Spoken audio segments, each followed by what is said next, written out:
Leia Healthcare, looking after you always. Proud sponsors of Real Health with Carl Henry. Hello, welcome to Real Health with me, Carl Henry, in association with Leia Healthcare. Folks, on this week's show, I am delighted to be joined by hotelier John Brennan. In his brand new book, My Name is John, John writes about his battle with dyslexia, life as an entrepreneur, and how cancer diagnosis wasn't going to stop him making a new business opportunity a massive success. John, a very big welcome to the show. How's it going? Hi, Carl. Good to see you. Very good. Thank you indeed. Long time no see. It's lovely to hear your voice and to see you. I haven't seen you for a long time. How's life? You need to get out of the city and circulate around the country a bit. I need to come visit you then in Kenmare. That's absolutely for sure. So how are things? You won't meet me on the jogging trail anyway, so you rest assured. So since the last time we would have spoken, lots of things have changed for you. Obviously, I want to start with the TV first of all. I would have known you from in the hotel. You looked after us very, very well there several times. And how did you find the transition of being on telly and becoming a national celebrity? Yeah. Well, you know all the buttons to start with, all right. You see, it's very, very strange, and you don't know it. And you come from the same background in that you weren't a public figure, and you weren't recognised, and you weren't known. And then all of a sudden, people are saying hello to you, and I'm looking at them thinking, "Do I know you? Or how do you know me?" And then it just rockets on from there. But that's the downside to it. And it's very difficult to live with that side of it at times. But the upside to it is, if you weren't recognised, what you were doing on television wasn't working. So it's a double-edged sword. And I have to say, you come out on the right side of it 9 times out of 10. But it isn't in truth. The biggest obstacle in it is that it's a loss of privacy, which you don't fully appreciate until you experience what that is. And that can be hard to live with. Not necessarily for me, but for family and that around that at times. And were you surprised by that? That's once you went on telly, all of a sudden that just went, and it goes very good. I know myself, it goes very, very quickly. Goes quickly, but we haven't. Well, the program is coming back on air next year, but we haven't been on live for 2 years now. So you kind of go out of people's memories too as well, which is kind of nice. But the biggest shock you got was when you went to McDonald's and you were ordering a Big Mac and a large fries and a milkshake or something, and then they say, "Oh, I didn't think you'd eat that." And people say, and I'm thinking, how did they? You lose that privacy as a result. So then all of a sudden you're looking for the corner seat to face the wall. Yeah, I get that every now and again. Like I'm up and down to Cork a huge amount, and the odd time you'd be absolutely exhausted and haven't had a really tough weekend or whatever, and you give in to temptation and you'd swing by the drive-in in Cashel on the way home, and like that they're like, "You're that fella off the telly." Yeah. Well, like, do you want to know the bad news now? That's exit 8, right? And I would always call into exit 8, get the takeaway, and then drive back on the motorway because I wouldn't eat in the restaurant. And then you pull in the lay-by 1.5 miles further down the road when you join back onto the motorway. And the bad news is that lay-by is now closed. And I passed it 3 nights ago at like 1 o'clock in the morning, and I'm coming down and it's closed, and I'm thinking, "Oh God, where am I going to have my dinner?" And do you find that the pressure of that stress causes you stress or causes you anxiety? Is probably a little bit strong, but you know what I mean. Are you stressed out by the fact that people know who you are? No, I wouldn't be stressed at all. No, it wouldn't stress me at all. You would be conscious of it at all times, but it wouldn't. I wouldn't call it stress, no, by any means. No. Okay. Now, the book. Tell me more about the book and about the title of the book specifically. Did you it's notice more. Of course, it jumps off the page really well. And tell our listeners about that a little bit more. Okay, so the name of the book is My Name is John, J-H-O-N. I have to think about it. And the reason for that is that when I was growing up, I was very bad with dyslexia. And I had to overcome that in my teens and still live with it today. I don't think you ever cure it fully. But it's living with that. And the whole reason why I wrote the book, and the only reason I wrote the book, was that there's a whole lot of kids out there today. And when I say kids, I'm talking about mid-teens, late teens, coming to Leaving Cert who are not academically driven. And the society in the Western world has an obsession with third-level college. And it is a rite of passage for a Leaving Cert student to go into third-level college. And society views them slightly differently if they don't go to third level college. And I think that's fundamentally wrong. And I think it has caused huge anxiety for teenagers and leaving certs to know what to do. Then they go to college, and I've employed loads of them, and they go to college and they don't like the course, they drop out, and then their whole self-belief becomes diminished, and that has all sorts of further issues on it. While that may not be and isn't the proper route for an awful lot of children or kids, teenagers. And I just think it's important that that needs to be aired, because I think, generally speaking, um, the pendulum has gone too far in towards the academic qualifications and the skills qualifications and the basic skills of knowing how to sell and knowing how to talk to people. One of the best upbringings you could have would be selling flowers in Moore Street. Because if you can do that in Moore Street, my God, you can do anything anywhere you want to go. And it's a bit of self-belief. And I think that was the only reason I wrote the book. Everything else that's in it and everything else built around it is fluff. The main point of the book is to give people hope who would not be achieving the best in school. Tell us about what dyslexia actually is. So for those who are listening and who don't know. It's first of all, it's a stupid name for a condition that has a problem with letters and words. Like, could you believe it? There's a Y and an S in the first three letters. I wouldn't say there's another word in the English language has that combination of letters. So it's a difficulty with letters and with words, which leads to reading and maths. And sums, and you see things differently. Like, if I'm here now in a bedroom in the Lansdowne Hotel 201, okay, I could look at that sign and see 102, and you just read things differently. And back in when I was in school in the 70s, before you were born, I was there, and the condition wasn't understood in school. So as a result, you'd be deemed to be stupid, and you're put sitting at the back of the class. And that's the way we drifted for a lot of years. And then I had a wonderful school teacher, Finbar O'Driscoll, and he spotted something and then told me, my mother, that I should be brought to be assessed for dyslexia, which we didn't even hear of at the time. We didn't know of it. And off I went, and that's what I was diagnosed with, which I was thrilled, because that's a beautiful name. It's a beautiful word. It's like, it's exotic and it's different. And I'm thinking, oh, wow, I have that. That's really great. Yeah. So it was nice to be labeled with something that other than stupidity.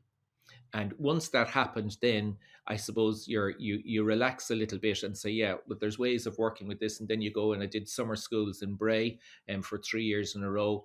And I did classes then every weekend.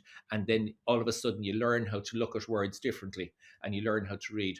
But it's funny, because when you look at many hugely successful people around the world, different league to me totally now, a lot of them suffer from dyslexia, because your actual brain has to work twice as fast, and you're looking at angles and you're looking at things to see how to figure them out, much more so than a person who you'd ask a question and I'll answer it, but I'm thinking here now, looking at you with your hand on your chin, what's he thinking of asking me next? And that's why you're always thinking like that, and that's very, very good. But you need to be strong-willed and strong-minded, and you need to get over the hill of not being in the top 10% in the class, and being in the lower 10% of the class, but still having ability and having skills that could be adapted and used in a different way that would really be benefit to you in the long run. And have you always been strong-willed and strong-minded and motivated? It's very funny, because I would never have thought I was, until you write a book. And then you look back and you read it and you think, oh my God, did I do that? Like at 17 and a half years of age, just 18 years of age, I got a grant from the IDA, which was for a woodworking factory in Sligo, and I got £82,000, which is about 112,000 euros today, in 1985. So that was a ferocious amount of money. Now, as I'm writing the book and reading it, and I'm thinking to myself, how did I put that application together? Like, what application was so good in 1985 to attract that sort of money from the IDA, who would have been getting, in Sligo, where the application went in, they would have been getting applications from Abbott Laboratories, from Brush, from a whole host of Stiefel, a whole host of international companies in the area. And then I'm a 17 and a half year old, 18-year-old, I put in this application, they say, yeah, that reads great. They interview me 2 or 3 times and say, yeah, we'll support him, and they write a check. So when you look back on things like that, you would have to say, like, I bought my first house when I was 15 and I gutted it. 15. Yeah, 15. I hadn't got two wrecks, right? It cost me €8,000, a lovely little house, two up, two down the back in Sligo. And I rented it to three girls who were coming to Kenmare or Sligo from um, Roscommon, they were from. But anyway, built the but renovated the house. The girls came in, they stayed 3 years. We got great. They were left us with the hospital in Sligo, and then they moved out. And then shortly after that, then I sold it. But I tripled my money on that. But like at 15, 16 years of age to I was 16, I suppose, at the time, to be able to buy a house and do that. Yes, I suppose I was strong-willed, but I would never have thought I was until you read back and look at it. So I suppose one of the tips to take from the interview for people is, regardless of anything, life skills are hugely important, and the Yeah, ability to be able to buy, sell, yeah, learn, all of that. They're huge skills that you need to learn at a young age and yeah. bring through the rest of your life with you. One of the best skills you can learn is to know how to look at a person straight in the eye and shake their hands. If you can do that, then you're across a couple of hurdles. And I think that's where Irish people have been very good when they've gone overseas. They have bond and they build relationships with people very, very quickly, and honest relationships. And they have a bit of banter, there's a bit of fun, and they break down those barriers much faster than any other nationality, I think. And I think that's why when you look at corporations and Irish people overseas, they've done extremely well because of that skill. There is another element of that, which is called the GAA, but we'll go into that again in a few minutes. But those skills are hugely important. But I would never, ever, ever interview a person on the strength of their CV. That would not come into my radar whatsoever. Um, their personality and their hospitality skills in our business are far more valuable than a piece of paper with a degree or a PhD or a master's written on the top of it. And certainly there's avenues for all of those qualifications, but generally speaking, in our business and what we employ is a good personality. We can teach them the rest. So that's why I say when I get youngsters in working with us, um, and they have to go to college, they have to go to college, they have to go to college, it's not suited for a lot of them. And then they hit a brick wall after a year. And then I think that after that, the consequences are huge because it knocks them off track for a couple of years and it breaks their self confidence and all of that. Whereas if they were selling flowers on Moore Street, they'd be 10 times better off. Folks, you're listening to Real Health with me, Carl Henry, in association with Leia Healthcare. John Brennan is giving us lessons of life, actually, is what I would call this the interview so far. Simple lessons of life, which would be really important. So you went from Dublin to Sligo, you moved over to Sligo. Yes. How did you get yourself from there down to Kenmare? Oh, wonderful story, this one. Okay, so Dad got emphasis. We owned a shop in Stepaside in Dublin, which was out in the country at the time. And he owned a shop, and then he got very ill like that overnight. He had emphysema, chronic bronchitis hit him in an hour behind the counter in the shop one Saturday. He collapsed, and he lived then for 17 years after that, but he was on oxygen for 15 hours a day for the 17 years. So Mum looked after him at home. There's 8 years between myself and the next sibling, Susan. And so I was kind of an only child in that sense, and that they were all kind of grown up by the time I was 5.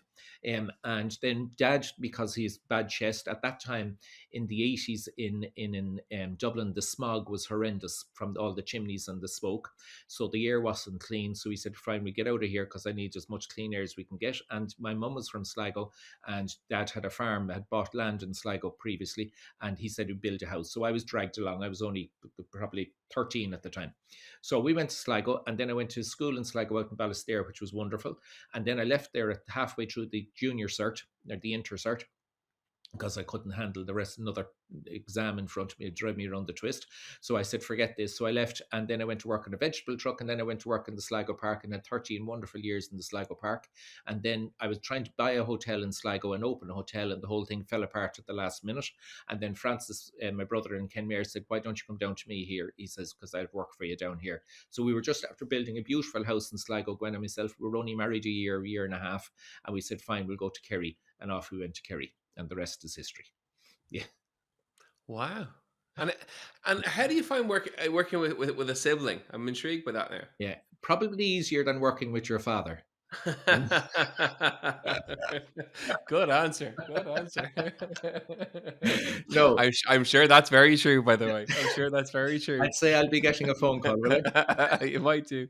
I? No, working with Francis was a huge learning curve because I was coming from a quantity 3-star hotel to a quality 5-star hotel. And we did all things to all people in Sligo. We did weddings, dinner, dances, funerals, baptisms, divorces, separations. All of those things we looked after in the Park Hotel in Kenmare. We only look after resident guests. Couples predominantly who are away for a nice luxurious escape, and that's our business. So it was a very different environment to work in totally. And I suppose that brought some pressures, but from me, because Francis would have expected X and I was only delivering Y. So there was a learning curve in that, but we got up that curve fairly fast, thanks be to God. But it was a very different operation. But outside of work, it was never an issue. But it's funny now because there's 13 years between Francis and myself. So when I was 10, he was 23. He was gone. So I never knew Francis till I came to Kenmare. Like we just never we never lived in the house together. We just didn't know. We met at Christmas if he wasn't working, and you'd meet as siblings meet. But the age gap between us would have put us in a totally different place. And one of the lessons that I'm pulling from the chat so far is the fact that it's about knowing your market or knowing your job. Like you, even chatting to you there, you know that you know your customer inside out. You've done all your homework on that. So that, I suppose, for people listening in, that's important. Know what you do and know it really well. Yeah. You're better off being one thing and one thing very good than multi things. And certainly in all the businesses we have, we focus on a particular element of it, and that's all we do. And I hate, people often say to us in the Park Hotel, oh, the staff are lovely, they're absolutely gorgeous, which thankfully, I'm looking out the window here in the Lansdowne Hotel at two of them across the road, looking at a menu, planning dinner out tonight. Our two receptions are across the road. But we don't distract our people away from a resident guest. Like generally speaking, when you go into a hotel, the porter will be bringing bags up to a room. He has to go and get meeting room chairs. The waters have to be replenished at 11 o'clock when the meeting room breaks. The guy's head is so fried from doing so many things, he hasn't time to talk to anyone. And that's one of the wonderful things that Irish people have, is the ability to talk, as you can tell here and now. And that is a cornerstone of the Park Hotel, because we don't distract our people away from a resident guest. And that comes with a price, because you don't have a turnover as big as you could have, because you're not doing everything that you possible to do. But the quality of the business that you're doing and the premium you get for it is very important. And that's why I very much harp on about that when we go on At Your Service and do the TV show. There's a huge tendency for a business to copy what's happening down the road, because the business down the road is doing a good business. All you're offering is the market two versions of the same thing, and you're only going to compete with them on price. And at the end of the day, price, like, the customer always pays. There's no other way around it. Okay, if the customer doesn't pay, the business doesn't succeed. So it's how you give the customer the best value possible for the experience they give, and that's not always based on price. And that's where the Park Hotel comes into its own. One of the things in the book is around overcoming obstacles, and I think it's fair to say with yourself that sometimes you're a risk taker. So those obstacles, you potentially don't see them, or you're not afraid of them, and you take the risk and go for something, such as the likes of Drumquinna, the Lansdowne that you've done now. Yeah. You've been through a pandemic, you've been through an economic crash, probably one or two of them. Yeah. So for people listening in, it's to believe in yourself and sometimes take those risks. No, they would be hugely calculated risks. And actually, if you look at Drumquinna and you look at Lansdowne, the actual risk was not doing them. Because if we didn't do there was Drumquinna at the time, we wouldn't have had financial independence from the bank, which we were up the walls with at the time in the Park Hotel. We had the opportunity of eliminating a possible competitor by buying the Drumquinna, and because someone could have bought that, put a lot of money into it, and have a serious competition for the Park Hotel on its doorstep. So there was a whole load of reasons to do it. The real risk was not doing it. And the Lansdowne is the exact same. You walk down the drive of the Park Hotel, the Lansdowne Hotel, here since 1790, directly across the road from the hotel. If that wasn't run properly and a commitment to the standard that we would like, that diminishes our product across the road. It diminishes the town of Kenmare. When you drive in, it's the most prominent building. When you drive into town, it's straight there in front of you, big building. If that wasn't properly presented, the town doesn't look its best. So they were all calculated risks. If you offered me a hotel in town X tomorrow, I would think long and hard about it. But those two moves, the real risk in both of those businesses was not doing it. And is it fair to say to people listening that, I suppose, along with knowing what you do and knowing it well, and, but also kind of in some respects future proofing? Because I remember when your spa first opened in the park, I think you were the first spa in the country to open before it became a thing, which it Yes. absolutely is now. So trying to look ahead and forecast down the line of what's coming, that's really important too. And then again, part of the calculated risk process for opening that. But you guys were the first to do it before anyone had even thought about spas. It's funny now because I brought a man in from America called Bernard Burt. And Bernard Burt, he has to be dead now at this stage, or 121 or the other. But anyway, Bernard came over. He was living in Washington at the time, and he owned a little small travel agency in New York called Spa Finder. And he did very well. And he sold Spa Finder, the travel agents, to Pete and Susie Ellis, who own it today. They closed the shop, the travel agents, and they just stayed everything online. Spa Finder, I've met them many times. I know them very well. Lovely couple. But anyway, Bernard, I brought him over and I'm showing him through the spa because he is the godfather of spa. This guy knew Spa, Golden Door, the Nugget, all the big ones in the States, Calavie.